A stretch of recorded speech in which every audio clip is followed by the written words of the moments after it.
The live TV, सच सबसे आगे। नमस्कार, आप देख रहे हैं द लाइव टीवी। आपके साथ मैं हूं भुवन शर्मा। दोस्तों, बॉलीवुड के कलाकार, बीजेपी समर्थक या यूं कह लीजिए कि मोदी भक्तों में शुमार अनुपम खेर के एक ट्वीट से आज का मैं वीडियो शुरू करूंगा।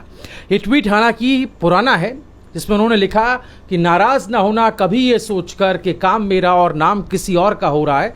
यहाँ सदियों से जलते तो घी और रुई हैं, पर लोग कहते हैं कि दिया जल रहा है। जी हाँ, ये जो अनुपम खेर ने बात कही ट्वीट में, ये बिल्कुल सही साबित हो रही है पीएम मोदी के करीबी दोस्त मुकेश अंबानी और उनकी कंपनी रिलायंस पर। हम ऐसा क्यों कह रहे हैं, इसका मैं आपको ताज़ा उदाहरण दिखाऊंगा। दरअसल एक वीडियो आपको दिखाते हैं। इस वीडियो में आप देखिए, ये वीडियो ट्वीट किया है सऊदी अरब के ही एक शेख ने। ये वीडियो इस वक्त सोशल मीडिया पर खूब वायरल है। इस वीडियो में जिन टैंकर पर रिलायंस कंपनी के स्टिकर चिपकाए जा रहे हैं, दरअसल वो ऑक्सीजन के टैंकर्स बताए जा रहे हैं, जिन्हें सऊदी ने भारत की मदद के लिए भेजा है। किसी एक धर्म को बचाने के लिए नहीं, बल्कि पूरी इंसानियत और मानवता को बचाने के लिए, उसके अस्तित्व को बचाने के लिए। लेकिन इस पर रिलायंस कंपनी के स्टिकर चिपकाने का सीधा मतलब ये है कि उसने आपदा में न सिर्फ खुद के लिए अवसर तलाशा, बल्कि सरकार की भी नाक बचाने की कोशिश, इसको कहा जाए तो गलत नहीं होगा। इसके पीछे कई कारण हो सकते हैं। मसलन किसान आंदोलन में जिस तरीके से और जिस तरह से रिलायंस कंपनी का बहिष्कार होने लगा, किसानों ने उसका बहिष्कार किया, आम लोगों ने उसका बहिष्कार किया, उसकी साख पर जिस तरीके से बट्टा लगा, जगह जगह पर रिलायंस जियो के टावर्स को बंद कर दिया गया, रिलायंस के स्टोर्स को बंद करा दिया गया। उसी को सुधारने के लिए ये चोरी छिपे इस तरह की हरकत पर रिलायंस जो है वो उतर आया है। हालांकि ये चोरी पकड़ी गई। अब आप ज़रा दुबई के शेख का ट्वीट पढ़िए, जिसमें उन्होंने अंग्रेज़ी में लिखा है, जिसका हिंदी तर्जुमा मैं पढ़ के बताता हूँ। और वीडियो आप देखिए, बिल्कुल बुरा नहीं लगा, क्योंकि सांप गिरगिट अपना रंग बदलता है। उन्होंने लिखा कि ऑक्सीजन गरीब हिंदुस्तानियों के लिए भेजी थी। यही नहीं, शेख ने आगे जो लिखा वो दरअसल बड़ी बात है, क्योंकि भारत में आजकल हर चीज़ पर कुछ ऐसा ही हो रहा है। शेख ने लिखा कि आप भले ही ऑक्सीजन पर हिंदुत्व का निशान लगा ले, मगर हिंदुस्तानियों की किसी तरह आप जान बचा लो। दरअसल ये वीडियो सोशल मीडिया पर अब खूब वायरल है। रिलायंस की इस हरकत को लेकर लोग तरह तरह की बातें लिख रहे हैं। ट्विटर पर एक यूज़र है मोहम्मद सदाकत, जिन्होंने नरेंद्र मोदी को टैग करके लिखा है कि सऊदी अरब से आए हुए ऑक्सीजन टैंकर पर रिलायंस का मार्का लगाया गया और कितना बिकेंगे हमारे प्रधानमंत्री महोदय। वहीं विनीता शर्मा नाम की एक यूज़र लिखती हैं कि दूसरों के बर्तन चुराकर अपना नाम लिखने वाले गिरोह से कोई उम्मीद ना करें। सऊदी अरब के टैंकर पर रिलायंस का पोस्टर चिपकाकर गुजराती बनिए वाहवाही लूटना चाहते हैं, खुद के बस की बात तो है नहीं। वहीं ए खान नाम के एक ट्विटर यूज़र लिखते हैं कि सऊदी अरब का लेबल हटाकर रिलायंस का लेबल लगाया जा रहा है। इसी तरह से एक आज़ाद हिंदुस्तान के नागरिक नाम के एक ट्विटर यूज़र हैं, वो लिखते हैं कि सऊदी अरब से आई गैस पर रिलायंस का बैनर, फ्री में आई गैस, अब करोड़ों रुपए का धंधा करेंगे इंडिया में आकर अंबानी और मोदी। वहीं देखिए, एक यूज़र ठाकुर अजीत सिंह लिखते हैं कि सऊदी अरब के लेबल को हटाकर रिलायंस का लेबल लगाकर अपने बप्पा को खुश करने का अनोखा अंदाज। ऐसा वही नपुंसक लोग करते हैं जो खुद से बच्चा पैदा ना कर पाना, दूसरे के बच्चे को अपना बच्चा कहते हैं।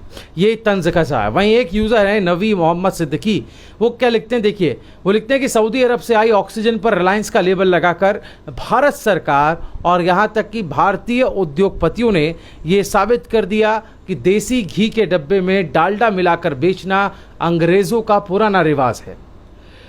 सऊदी के शेख ने कहा, भले लेबल हिंदुत्व का लगा दो, लेकिन गरीबों तक ऑक्सीजन पहुंचा दो। दोस्तों, हिंदी में एक मशहूर कहावत है कि नाम बड़े और दर्शन छोटे हैं। क्या ये वही सब नहीं हो रहा? आपको बता दूं कि ये वही सऊदी अरब है जिसने भारत में ऑक्सीजन की कमी के मद्देनज़र इस मुश्किल घड़ी में भारत की खोलकर मदद की।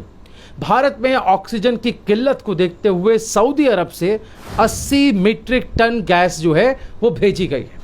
सिर्फ यही नहीं, यूएई ने दुबई में मौजूद विश्व की सबसे ऊंची इमारत के जरिए खास संदेश भी दिया।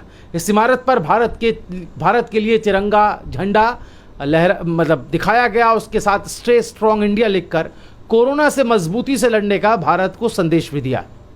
उस वक्त संयुक्त अरब अमीरात में जो भारतीय दूतावास है उसने ये वीडियो ट्वीट किया था जो हम आपको इस वक्त दिखा रहे हैं, और यूएई की तरफ से शुभकामनाएं भेजी गई थी।